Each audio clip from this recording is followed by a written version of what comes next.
Known as the Little Pro, Eddie Mehrens has taught the game of golf to celebrities, professional golfers, and club members for over 5 decades. There are 2 origins to the Little Pro name. One had to do with a man by the name of Jack Houdry at Marion. He used to dub me the Little Pro.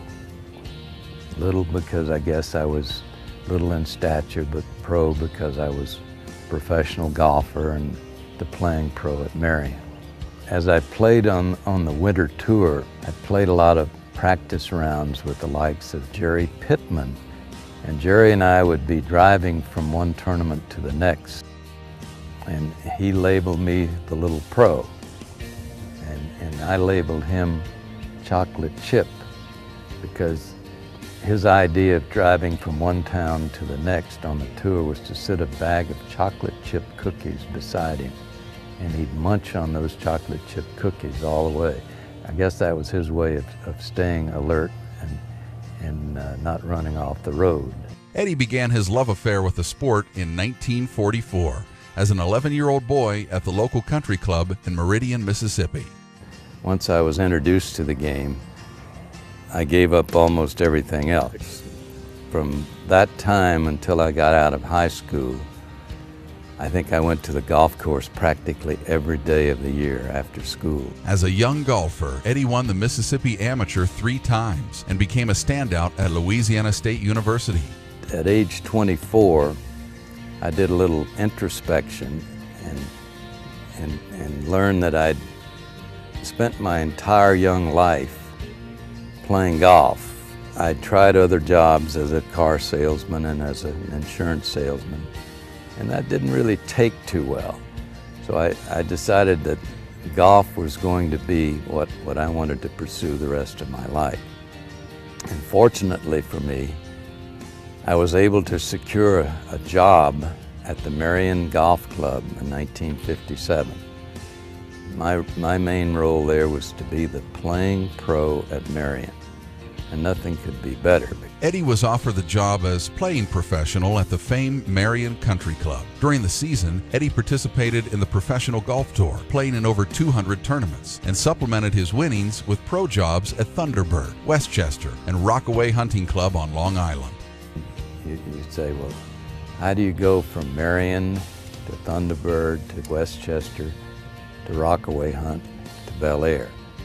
When you're a golf professional, it's akin to being an itinerant preacher. You don't know where the next call might be.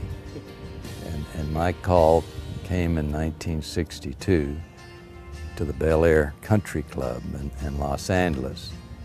And we've been there for 45 years. And it's been a great romance between Bel Air and the Little Pro, Eddie Mehrens. Bel Air has been very, very supportive as long as I did the things that I was expected to do at the club, meaning running the shop, meaning involvement in the tournament program, meaning satisfying the members in whatever way you can satisfy the members. And mind you, there's no end to that. After his fame grew as the pro at Bel Air, Chancellor Charles Young of UCLA hired Eddie to become the coach of the least successful sports program at the school, the golf team. Immediately, Eddie realized that his most important task was recruiting. You can't win stakes races with claiming horses, that's for sure. So you need the right players in order to have a winning program.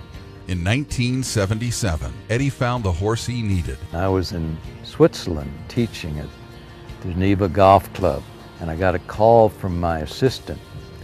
This boy Pavin is winning everything. He went to the semifinals of the USGA National Junior, losing to Willie Wood. He won the Junior Whirl in San Diego. He won the LA Men's City. He won another big junior tournament, all in the period of 4 or 5 weeks. So all of a sudden, he's earned a full scholarship. And sure enough, he was the turning point in our career at UCLA insofar as building a winning program. Pavin went on to become an All-American and College Player of the Year, and his success attracted more great golfers to Eddie's team, like Waldorf and Jay Delsing. Coach Marin's stint at UCLA culminated with the 1988 National Championship. And then that's when I decided to graduate the next year. I decided to graduate from the college coaching realm. But it was a wonderful chapter, and it helped me become a better teacher in that we're involved in the science of playing the game as well as just showing up to hit shots. The cornerstone, if you will, of my teaching philosophy is summed up in Swing the Handle, which was the title of a book that we did back in 1973. Swing the handle, not the club head. In retrospect, after having done the book, I realized there needs to be, in an instructional sense, a chronological form that takes place. And in the book, Swing the Handle, the information is there, but it was not as organized as I thought it should be in chronological form. So that led to our developing what became the Swing the Handle video series. The beauty, looking back on what we've done with our video collection, is that it's in a chronological form there that covers from soup to nuts what any student really needs. If there's any legacy that I have to leave, it's in the form of that video collection. In the 1978 British Open, on the Wednesday before the competition, I'm on the practice team and I'm working with Tommy Kite, and Nicklaus wanders over and he addresses me.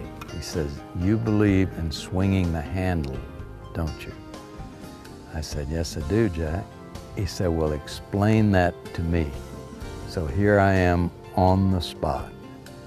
I'm asked to explain to the greatest player in the world what my teaching philosophy, summed up in that one sentence, really means. So how am I going to do that? And I said, "Jack, you play tennis, don't you?" He said, "Yes, I do." I said, "Swing the handle is no more than a two-arm tennis stroke." Two-arm tennis stroke. And he reacted with kind of a neutral expression on his face. And he turned and walked back to his balls and started hitting away.